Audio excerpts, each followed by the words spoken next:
सबैलाई नमस्कार। म दीपक जन। यतिखेर हाम्रो सिमता पेजमा जोडिनु भएका र दीपक जन एकाउन्टमा जोडिनु भएका सबैजनालाई फेरि पनि नमस्कार। सँगसँगै 2081 साललाई चाहिँ बाई बाई गर्दै 2082 साललाई चाहिँ 82 सालको आगमनसँगै तपाईहरुको घर परिवार लगायत सबैजनामा सुस्वास्थ्य एवं दीर्घायुको उत्तर प्रगतिको कामना सहित हार्दिक शुभकामना व्यक्त गर्न चाहन्छु। र विगतका दिन जसरी जे जस्तो भए पनि आगामी दिनहरू चाहिँ त्यसरी बित्ने छैनन् भन्ने पनि आशा राखेका छु। र नववर्षले पक्कै पनि तपाई हाम्रो घर परिवार इष्टमित्र लगायत सम्पूर्णमा साथी सबैजनामा पक्कै पनि खुशियाली बोकेर ल्याएको छ भन्ने पनि हामीले आशा राखेका छौं।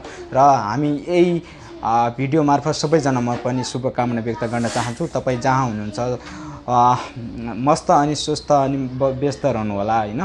अनि दीपक जन भनेर चिनी नचिनी सबैजनालाई चाहिँ यही भिडियो मार्फत तपाईहरुमा सबैजनालाई शुभकामना व्यक्त गर्न चाहन्छु। र तपाईहरुका आगामी दिनहरू सुखीमय बनोस् र शुभकामना व्यक्त गर्न चाहन्छु। धेरै भन्दा धेरै शुभकामना व्यक्त गर्न चाहन्छु।